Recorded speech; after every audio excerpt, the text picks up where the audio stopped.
नमस्कार मंडळी, आज मी तुम्हाला दाखवणार आहे माझा स्कूल इंटर्नशिपचा दिवस। सकाळपासून संध्याकाळपर्यंत घरकाम, मुलं, स्टडी आणि स्कूल एक्सपिरियन्स सर्व काही। चला तर सुरुवात करूया। मला खात्री आहे तुम्हाला हा दिवस खूप आवडेल, तर व्हिडिओ शेवटपर्यंत नक्की बघा।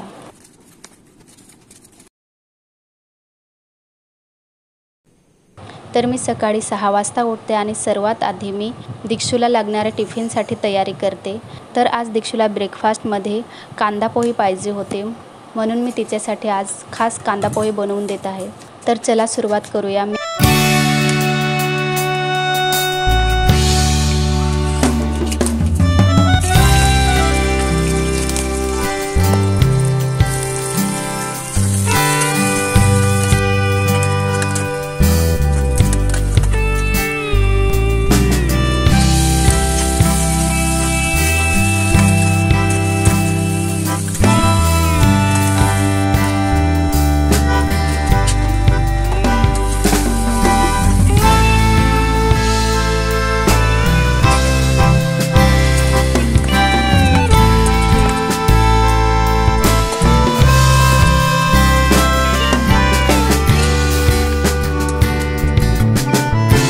माझा इथं दीक्षूचा आता टिफिन भरून झालेला आहे। आता मी दीक्षूची तयारी करून घेते। तिचे केस तिला वेण्या घालून घेतल्या आणि मग तिचा थोडासा नाश्ता झाल्यानंतर तिला पप्पांनी शाळेला सोडलं। आणि बाबू बघा, दीदी रोज शाळेला चालली की तिला बाय बोलायला रोज येतो दरवाजाशी आणि तिला बाय बोलतो।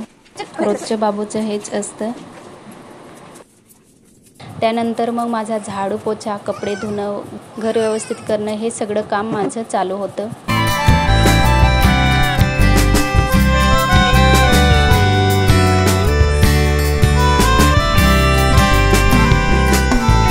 वेळ कधी कसा संपतो काय मला समजतच नाही आणि सकाळची वेळ असते ती खूप धावपळीची असते आणि त्याच्यातच मला लेसन प्लॅनची तयारी करायची असते आणि सकाळी तर मला वेळ अजिबात भेटत नाही।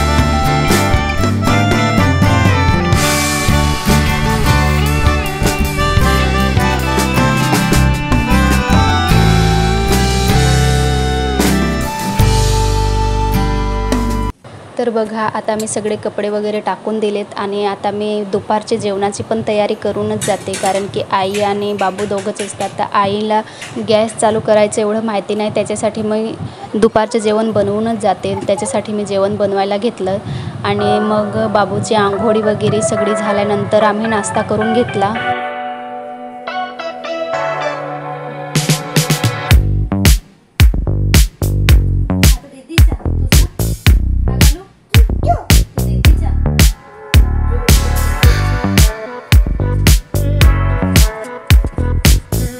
नाश्ता करून घेतला आणि मग मी माझी तयारी करायला लागले।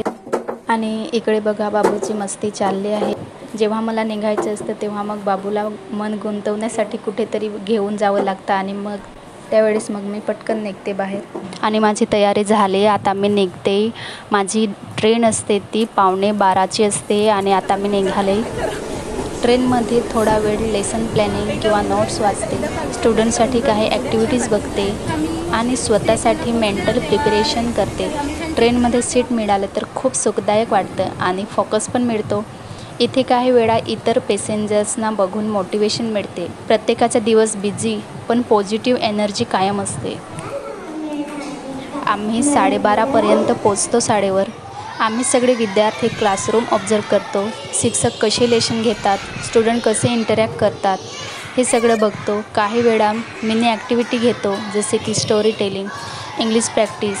हे माझ्या टीचिंग स्किल्स सुधारायला खूप मदत करते। क्लासरूममध्ये पॉझिटिव्ह एनर्जी मेंटेन करणं आणि स्टुडंटसोबत कनेक्शन ठेवणं खूप महत्त्वाचं आहे।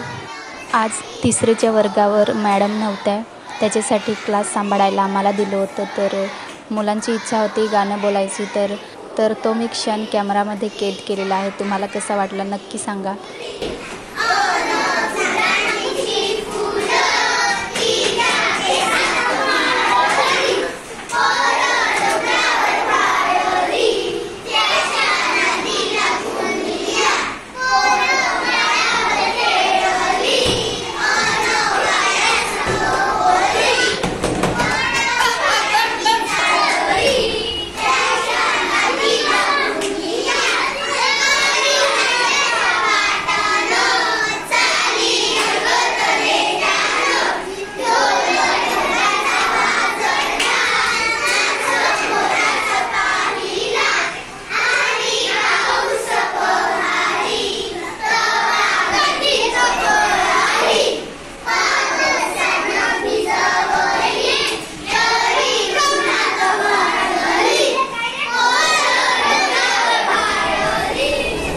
स्कूलची सुट्टी झाल्यानंतर परत आमचा प्रवास सुरू होतो तो ट्रेनने घरी येण्यासाठी।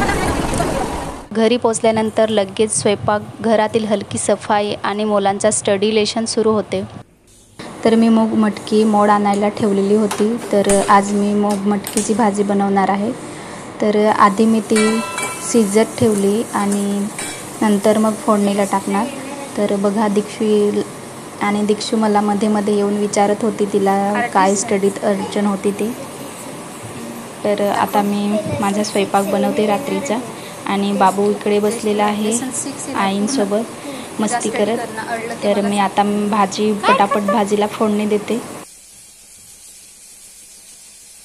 तर आजचा व्हिडिओ तुम्हाला कसा वाटला कमेंटमध्ये नक्की सांगा आणि आवडला असेल तर लाईक, शेअर आणि सबस्क्राईब करायला विसरू नका।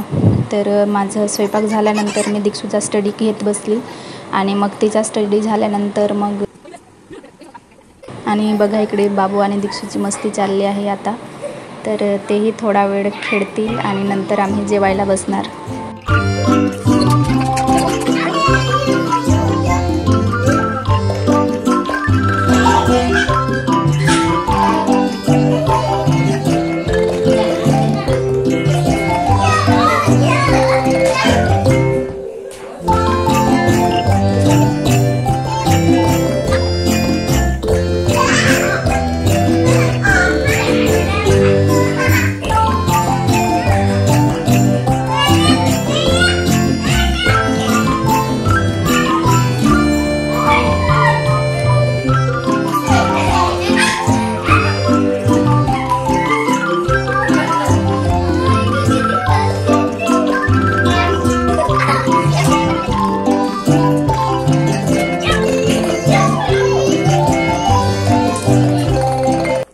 तर बघा इकडे भाजी मस्त झालेली आहे आणि आता आम्ही जेवायला बसणार आणि बाबू बघा इथं आम्हाला भात वाढत आहे आमच्यासाठी।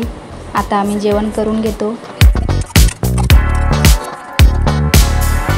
जेवण झाल्यानंतर मेन काम असतं ती ही आवरावर करणं। तर भांडी घासून झालीत आणि मला आईने पण हेल्पिंग केली भांडी घासायला आणि मग मी सगळा किचन ओटा साफ करून घेतला। कारण की जेवण झाल्यानंतर किचन ओटा आणि सगळं साफ केल्याशिवाय झोप लागत नाही। त्याच्यासाठी आधी किचन ओटा साफ करायचा, नंतरच झोपायचं, नंतरच जे काम असेल ते मग करायचं। तर मी सगळं आवरून किचन ओटा साफ करून घेतला। तर असा असतो माझा इंटर्नशिप प्लस घरचं सगळं सांभाळणं। आजचा दिवस तुम्हाला कसा वाटला नक्की सांगा। आणि रात्री मग जेव्हा दीक्षू आणि बाबू झोपतात तेव्हा मग माझा दिवस चालू होतो। तर आता माझं लेशन प्लॅन आणि जे काय माझं रिफ्लेक्टिव्ह जर्नल वगैरे असतात ते मी रात्री मग लिहित असते। तर आजचा व्हिडिओ एवढाच। कसा वाटला कमेंटमध्ये नक्की सांगा आणि चॅनलवर नवीन असाल तर सबस्क्राईब करायला विसरू नका। तर भेटूया पुन्हा दुसऱ्या ब्लॉगमध्ये। तोपर्यंत काळजी घ्या। धन्यवाद। चला बाय।